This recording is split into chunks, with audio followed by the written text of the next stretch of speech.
Welcome to episode 17 of the Austin Downbeat. I'm your host, Kat. Thank you for joining me. Thank you for watching. Today's guest is the beautiful Grace Sorensen, 19 years old, absolute singing phenomenon. Look forward to introducing her here in a second. But first, let's do the rundown for June 14th through the 20th here in Austin, Texas. Tonight at the Moody Theater, Brit Floyd is playing, which is a Pink Floyd cover band. I'll actually be there tonight. June 15th, tomorrow night at Antone's, Zach Loy has quite the lineup. Every day when I go onto social media, he's announcing yet another fantastic person that's going to show up on stage. One that we know in particular really well is Johnny Gowdy. He will be there, but a host of other people. And this is all to benefit To Cure a Rose. There's a little girl called Rose who has a rare disease. And this entire evening, Zach, for his birthday, is putting this together to benefit and put money toward that cause. So that is tomorrow night, June 15th at Antone's. If you're able to go, it's going to be quite a show. So be sure to support To Cure a Rose. And you can go onto social media, especially Instagram at To Cure a Rose to read more about her and what they're trying to do. June 19th, Nathan Harlan is at the Culinary Dropout. That's a daytime show. June 18th, I'm a little out of order. Crystal Gale is still around and she's at the hot spot.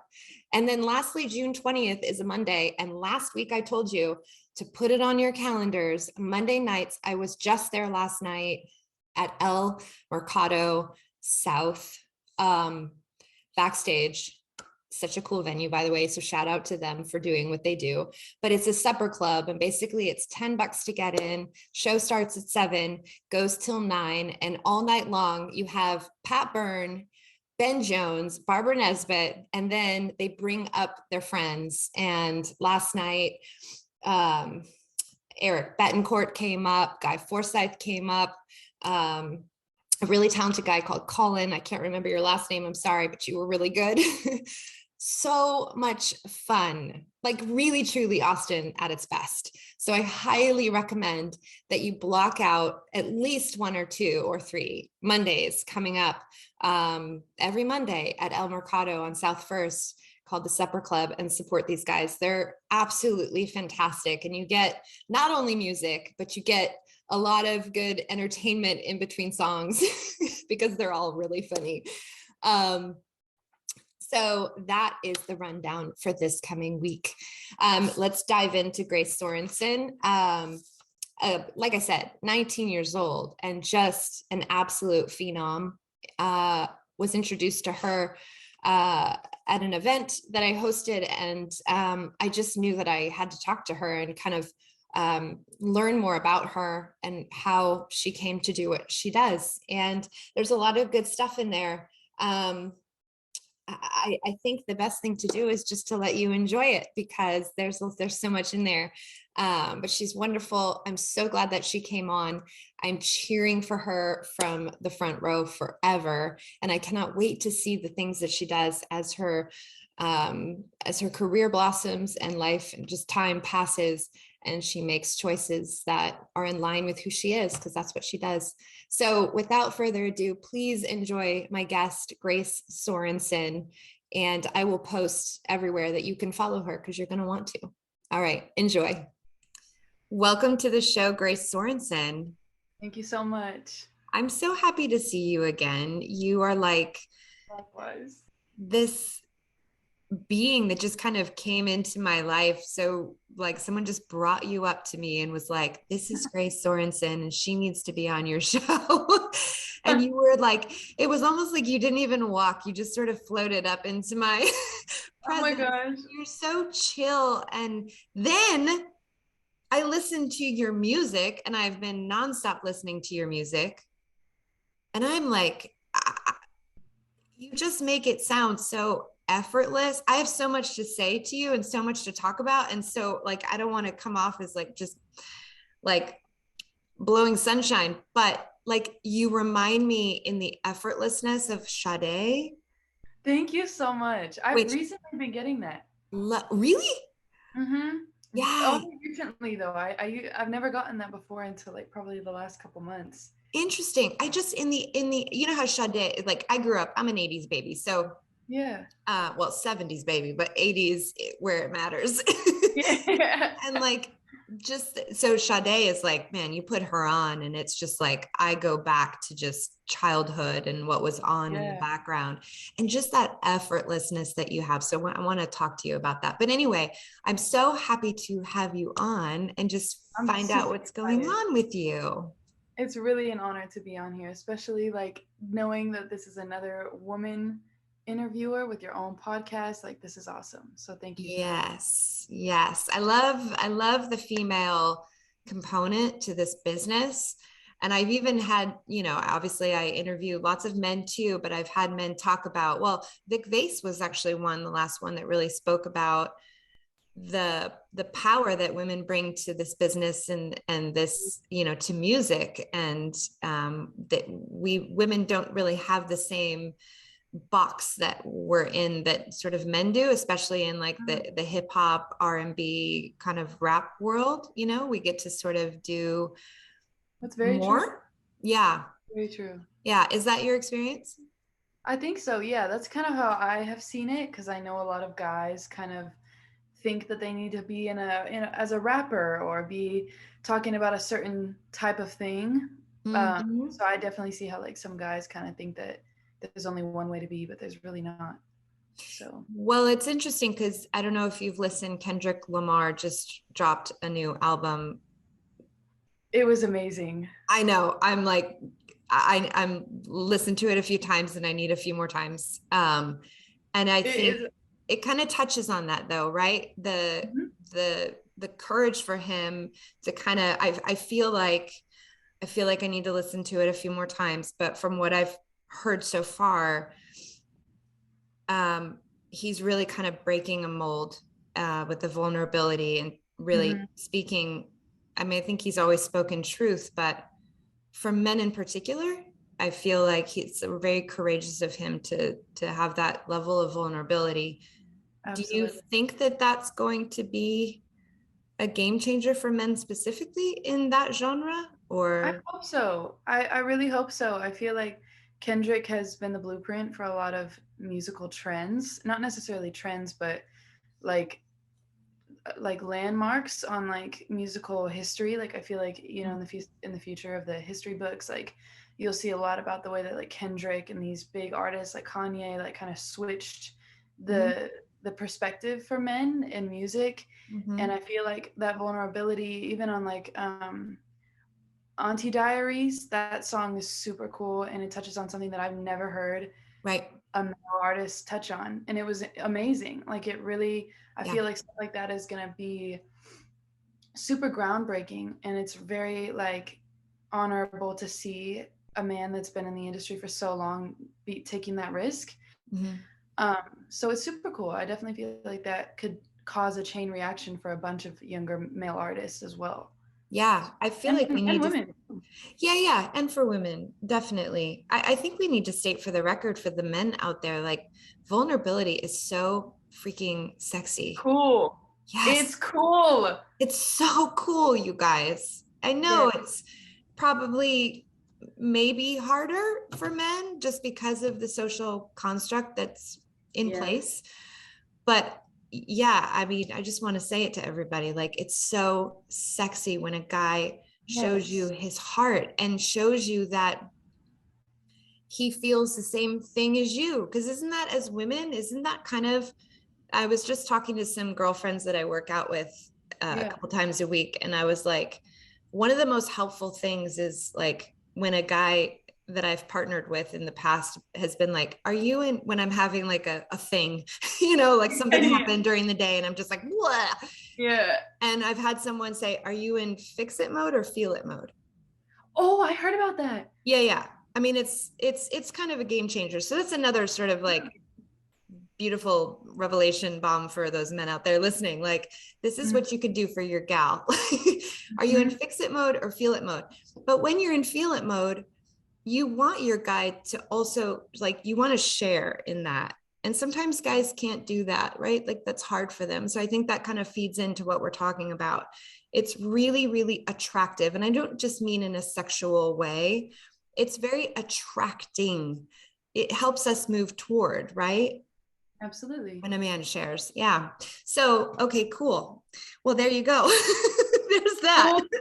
Yes, emotions are cool. Yeah, and it's ironic though too, because you look at that genre in like the rap and the hip hop, and there's a lot being said, and I know what is being said is important, but Right. but it's almost like it kind of stops, and there's this persona that sort of is what stops it from going any deeper. And I think Kendrick just sort of broke through that. Broke completely through He's it. like, no more, like screw the persona. And that's so such a like blast of oxygen for me, just as one person in the 8 billion people on this planet, as a listener. Like I don't want there to be anything stopping anyone, especially you guys like you, I mean, I've been listening to your music all day and throughout since I knew you were coming on.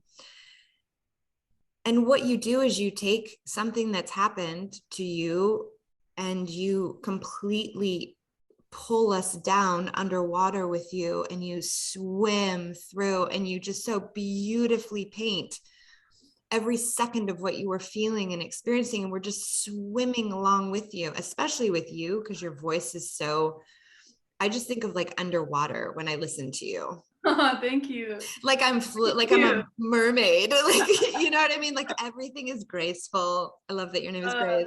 Like everything is just like, so your edges are so soft, right?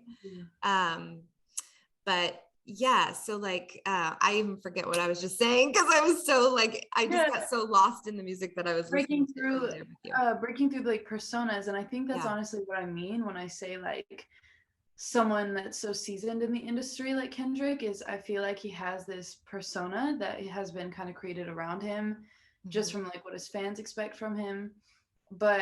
And a lot of people I feel like are scared to break out of that, because everybody's, you know, can be scared of opinions.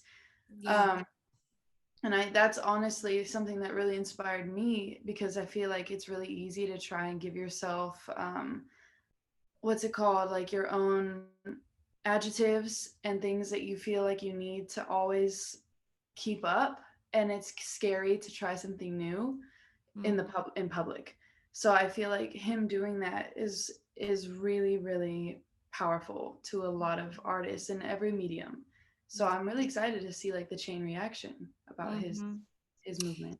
For you personally, if you were to try something new, like let's take me through the thought process. What's the worst thing that could happen? And like, say you were to make a complete pivot from a very intentional, this is who I am, Grace Sorensen place, right? Which I would like to think that's where you're making all of your music and all of your writing comes from that place. If it feels that way. Thank you. What if you were to make a pivot and do something? What is for you? What is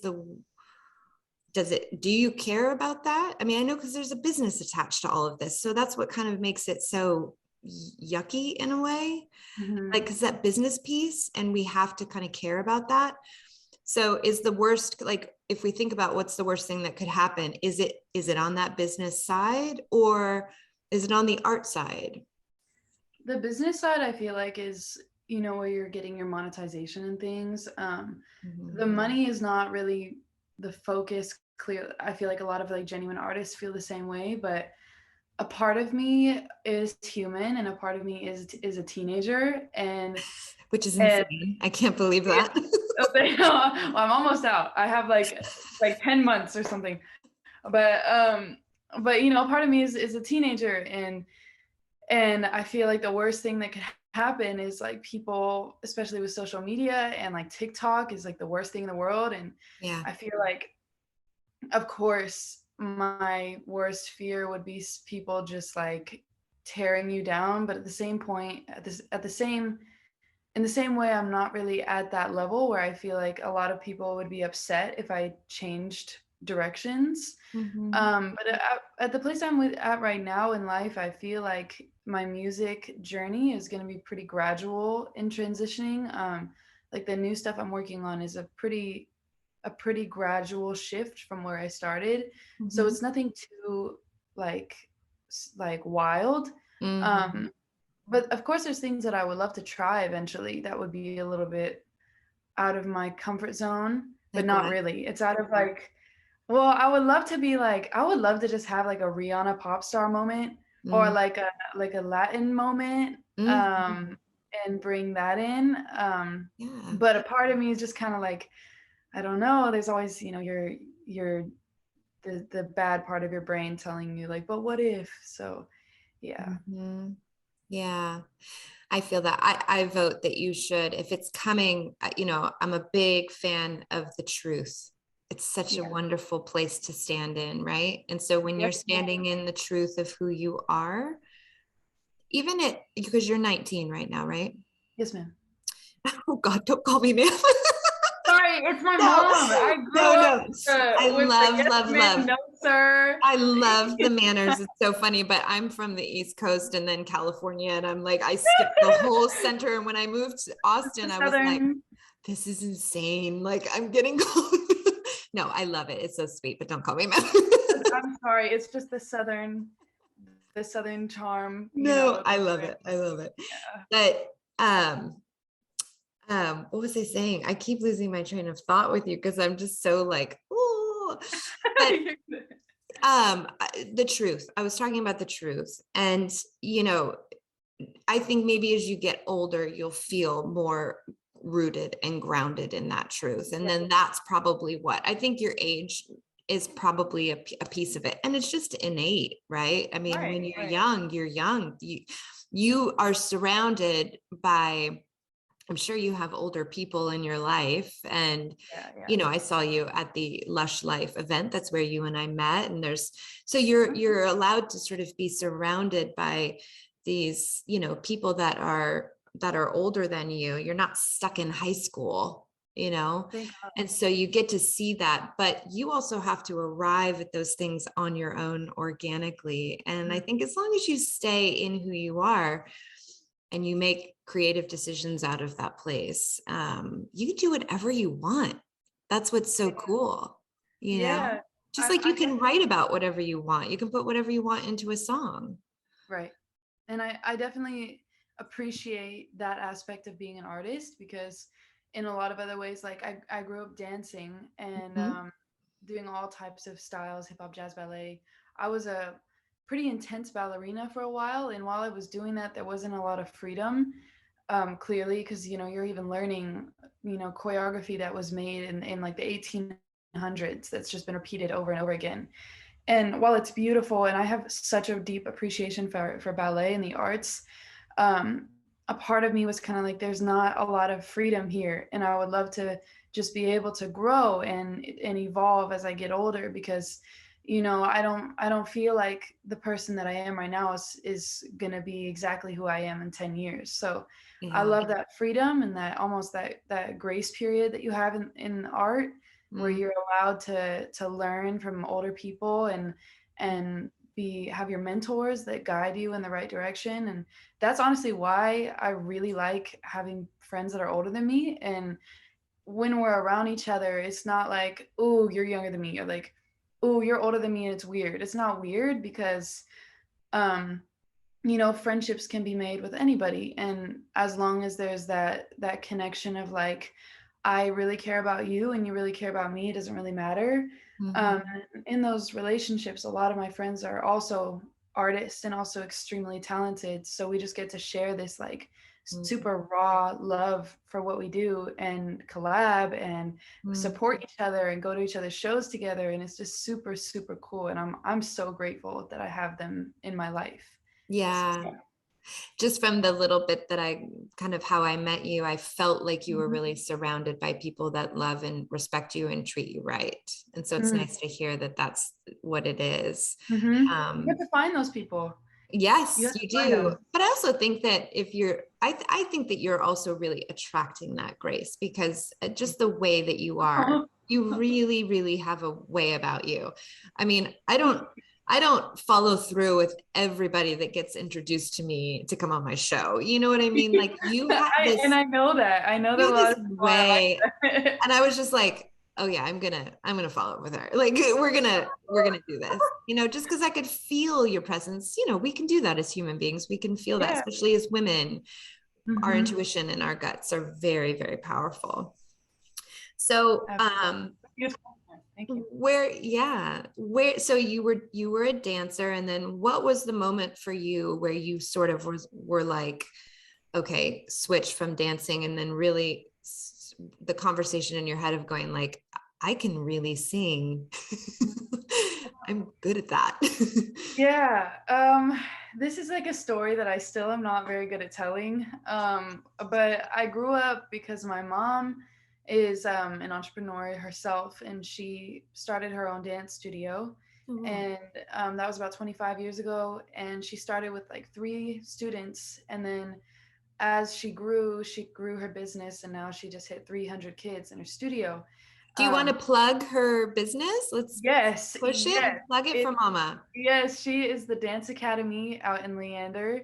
That's awesome. She is a booming business. If you have little kids that want to learn ballet, jazz, whatever, she has that. There's a pre-pro ballet company, a professional hip hop company. So she's doing amazing things. But anyways, love my mom.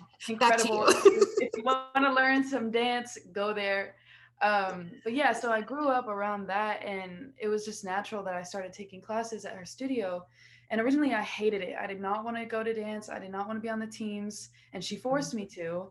And she forced me to stay on the team, the company, for like 10, 12 consecutive years. Mm, And I'm glad that she did, because that taught me absolute commitment to a craft. mm, And it taught me how to work with a team, how to be a team player. It taught me a lot of like really valuable lessons that I don't think anything else would have taught me. yeah. Um, Also, I really did suck for a long time.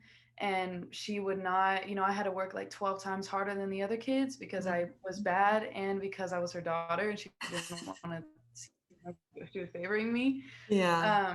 But that taught me how to work hard, and it taught me how to like fight for what you want, and that you can do it if you put your mind to it. And so when I was about like 8th grade, I think I had this transition period where I was kind of like, okay, I've been dancing for a long time and I'm still bad. So I'm either going to stay here and like be bad forever, or I'm going to flip and and then I'm just going to just open it up and just go for it and see what happens. And so I didn't want to waste my time anymore, or my mom's time, or my teacher's time that invested their time in me. So I just started really grinding, and then I became pretty good. And I was never like, I would never say that I'm a pro. Well, I don't know, it depends on what you call a pro, but I would never say I'm a prodigy or Yeah. insane dancer, but I definitely, I can say that I was talented and that I knew how to dance.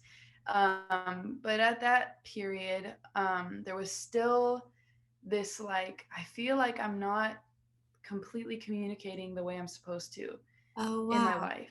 Wow. And I would be on stage doing solos and competing. And the thing that people would always notice in me was my artistry. So like people would always give me like the artistry award, or like best performance award, or those awards. I wouldn't get like the technical awards or like the most skill awards, because that was just not me. Mm, But I started realizing that there was this want for me to perform, and to convey these feelings that these dances were making me feel to the audience. But it mm, was almost like I wanted to be on stage and just start like talking, like I wanted to say things. mm, And then I guess like at the same time I made that flip in my head to start working harder as a dancer, I just started posting little videos of me singing on my Instagram. And I never thought that I could sing growing up. Like that wasn't something I thought that I was good at. mhm, And then people on my Instagram were kind of like, "Oh, this is good," but you never know. Your friends are your friends, and they're gonna support you. So I was just mm. kind of like, oh, "Okay," and then I kind of clicked the two together, and I was like, "Okay, I realized what it is. I love singing, and this is the thing that was missing." Yeah. Like, this is how I can perform and write and be original and get that communication in the way that I feel like I was supposed to. So that was the switch that I kind of encountered, but dance is always going to be my first love, probably. Mm-hmm. Maybe, I don't really know. It was kind of simultaneous, but I love dance. I love dance, but I just feel like music was the reason I love dance. Yeah. So yeah. Well, and in your videos too, like there is kind of like the movement that you have and the things that you do with your body in your videos is, I would assume that sort of satiates that part of you that loves to dance, and you don't have to let Yeah. that go per se. You can definitely, and I haven't seen Yeah. you perform live, but I would assume you're amazing at it because of just that body component. A lot of people don't know what to do with their body when they're Mhm. singing, I still sometimes don't. That was a weird transition too, going from dance performance to musical performance. I was Right. like, how do I know? How do I get on the stage and move? Like, this is so awkward. So Yeah.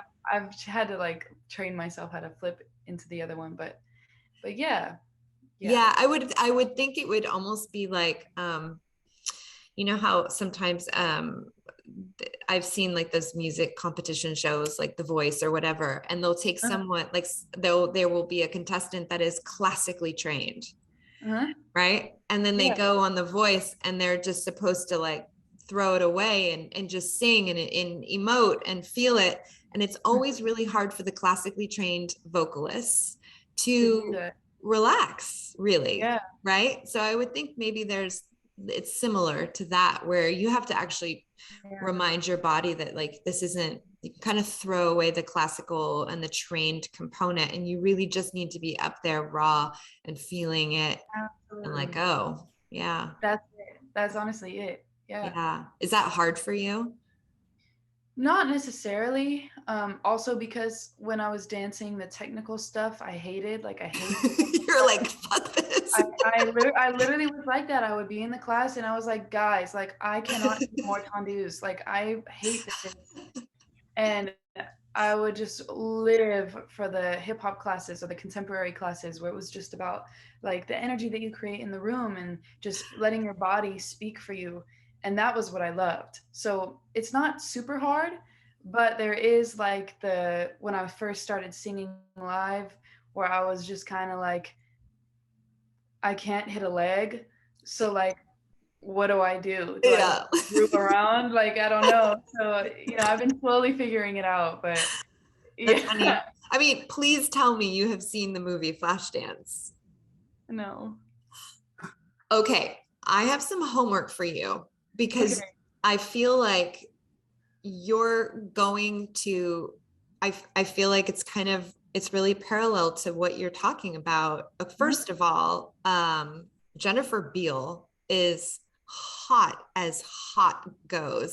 Okay. Like hot, write Uh, down Flashdance. You are going Flash to Dance. watch that this weekend. Do you know what it's on? I don't, but you can find it. It's a freaking classic. Uh, And essentially she wants to get into this school of like dance, but she's a blue collar tomboy hot. Did I mention again? She's so hot. Yes. And Yeah. she is a dancer, but during the day she like welds, she wears Huh. the big thing and she's a welder and she works with all the guys. She's like a factory worker. Yeah. And she finally gets an audition at this stuffy like ballet academy. Uh-huh. I'm not going to tell you anymore. You've got Okay. to get to the place where she does her audition, because I'll it's watch just reminding me of you right now, where it's like, it. screw this formality. I'm going to dance from my heart. Yes. Yes. So Oh, watch I Flashdance. love it. Okay. Yes. Like you have to. Okay. And Will do. please message me when you watch it. Okay. I will. It's going to change I your will. life.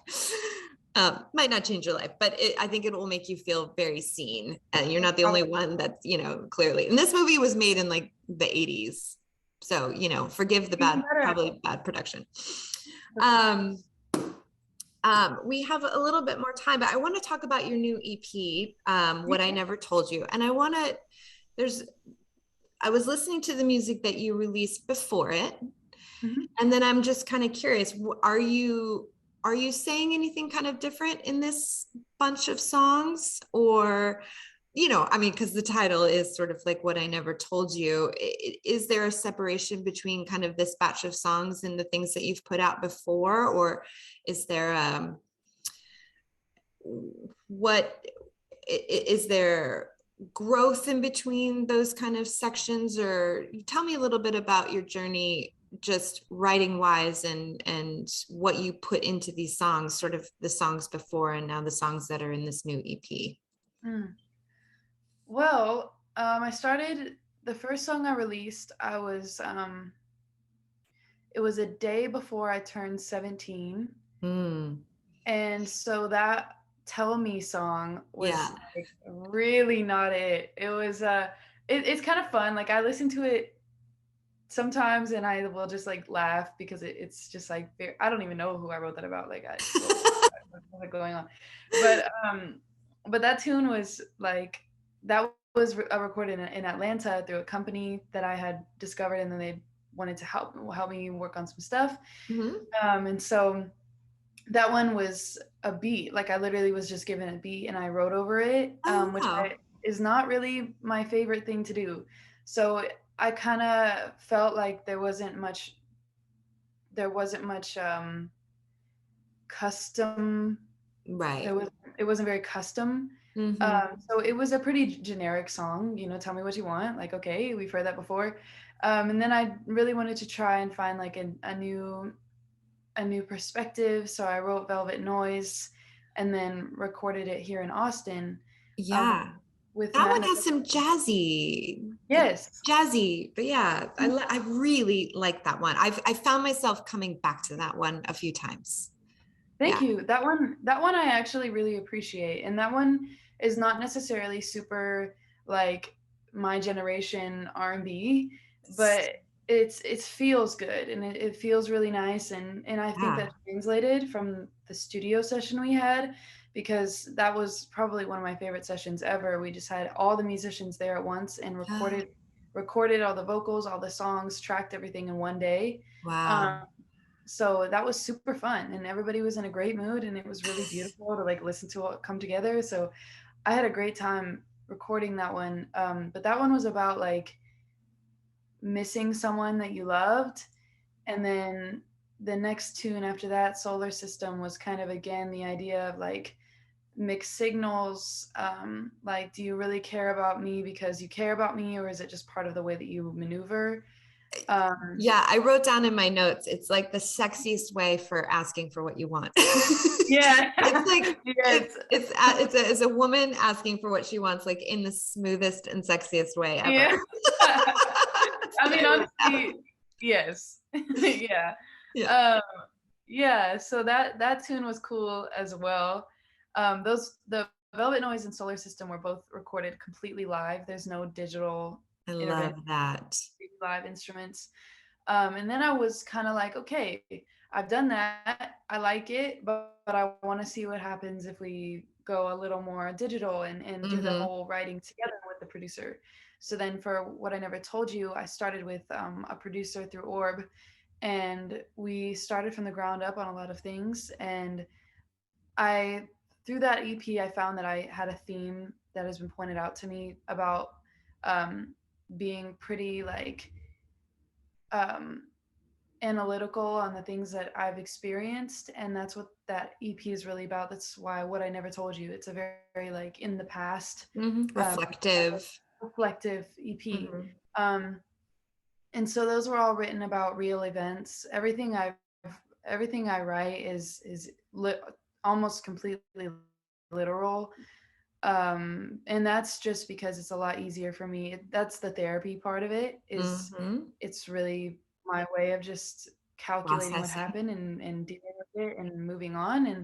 And a lot of the times I'm not a confrontational person, so it's exactly what it sounds like. I wrote those songs because I wanted those specific people to hear it and like Mhm. feel that, oh, that's what she Oh that's what she shit. meant, or like, oh, that's how she really feels. So yeah, I wrote those songs being like, okay, I'm putting this out and I know that you're going to listen to it, but you're never going to tell me, but I know that you're going to listen to it. And so that's my piece. That's my, I wouldn't say revenge, but that's my control back, because a Yeah. lot of I those think situations were not. Yeah. you even have a lyric, and forgive me, I can't remember which song it is, where you say Mhm. something to the effect of, instead of saying it to you, I'm going to sing it to you, or something like that. Yes, yes. Yeah. So I'll sing to you, Yeah. something, I forget. Yeah. Yeah. But yeah, so Yeah. a lot of the songs are definitely with that theme of this is for you. Mm-hmm. And so yeah, so that's the theme. Honestly, those songs kind of all stayed in the same mindset, but my new things that I've been working on are totally different, because I got bored of doing songs like that and just writing about boys and things like that. It just gets kind of, we get it. So Yeah. I wanted to move on and try Mm. something new. So the new things that I'm working on are a little bit more in the moment, future, slash not even about relationships. So I think that's really fun, and that's something that I've wanted to explore for a long time. Yeah. So I'm excited for it. So, but yeah, I'm proud of the stuff that we've done, but Yeah. I'm definitely excited to move on. So yeah. Yeah. Do you find it difficult? I've had this conversation many times with artists at varying stages in a career about the writing process and how drama, love, drama, breakups, heartbreak, being in a state of trying to process things is a, for a lot of people, a lot easier place to write from. And so it's very easy, right? So hearing you say that what you're working on is maybe not even necessarily about love or relationships, do you find that writing, for some people that's not hard? Some people only write happy songs, right? Jack Johnson, Jason Mraz, like there is that whole genre. But I very rarely find an artist that can flip flop well and sustainably by writing about kind of all sides of this sort of human experience. What's your experience with that now that you're sort of like evolving and growing, kind of stepping into a new sort of frame of mind? Is it easy? That's a super cool thing that you bring up. I definitely feel like I'm a very, when I say emotional person, I'm not sensitive in the way that if you make fun of me, like I'm gonna cry, or like we Mm-hmm. can't like poke fun at each other, but I'm very like emotionally aware, and Are you introspective and processing yes, introspectively? Mm-hmm. yeah, super, super, like I'm always working on the way that I respond to things. Yeah. And so because of that, it is a lot easier for me to write from heavily emotional situations, Mm-hmm. because that's when I do the best work on myself. And that's when I feel like I can relate to a lot of people.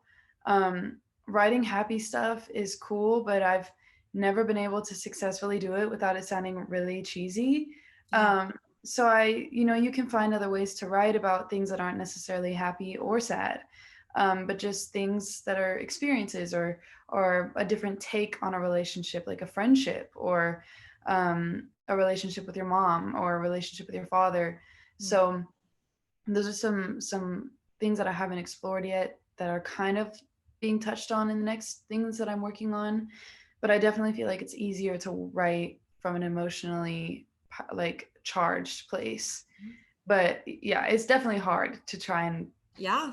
That's why I write. bring it up, because it's a conversation I've had so many times about, with people Mm-hmm. people that have been doing this for 5 years and people that have been doing this for 35 years. So everyone's in the same boat in that, Mm-hmm. no matter where you are in your Right. career.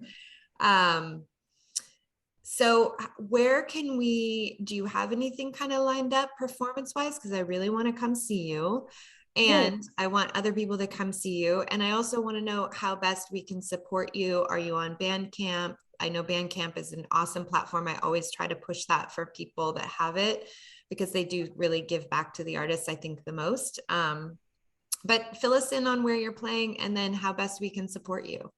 Cool. Well, I have no idea what Bandcamp is, but I will Google it. That's also a part of I my am homework. here to change your life, Grace. Yes, you are. Yes, you Flashdance are. and So, Bandcamp. yes, I will be looking it up and figuring out what that's about. But what the things I do have, you can find me on Instagram at Real Grace S Mhm. and my website at gracesorensen.com.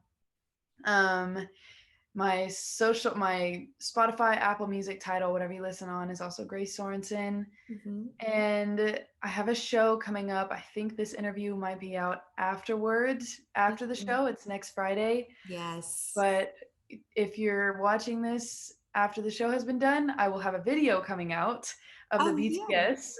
So you'll be able to see that. Okay, good. Yeah, so I wanted to kind of do that because I really suck at like doing behind the scenes stuff. So I wanted to try. So we're Yeah, gonna see how it goes. good for And you. then other than that, I know there are some other things coming up randomly. Yeah, Uh, this I have summer. I have an exciting announcement soon, but I don't know if I can say anything about it yet. All right. Yeah, well, don't err on the side of caution. Yes. So yeah, but yeah, but for now, just doing my thing and continuing to grow and learn and collaborate, things like that. Yeah. Awesome. Well, I'm so proud of you. I'm so glad that you made that switch and that you Me decided too. to pursue it. Yeah, I'm always just such a big advocate of people that are, whether it's singing, whether it's painting houses, it doesn't matter. A human being that has found the intersection where their passion and their gift lies, and Mm-hmm. they see that and they choose to plant themselves in that intersection, is like the best gift to all of us that know and get to see that person, right? Because we just get to see people shine. And that's what I feel like you do, Grace. I love your music. I love your presence. I feel like you're doing exactly what you need to be doing, and I will be front row cheering you on. So thank you for coming on and giving us a glimpse into who you are and why you do what you do. And thank you for doing Absolutely. it. Yeah. Anytime. Anytime. Awesome. Thank you Well, so much. I'm gonna figure out where you're playing next week. I know this episode will air afterward, but I'm Indeed. definitely gonna try to come. So Awesome. Thank you so much. awesome. Well, until next time, we'll have you back on the show for sure. But until then, thank you for coming on. Folks, you can follow Grace Sorensen. I will post all of her socials and I will blast every show that she has. So you'll you will be kept abreast of what Grace is doing. Until next time, thanks so much. This is the Austin Downbeat and our guest, Grace Sorensen. Thank you.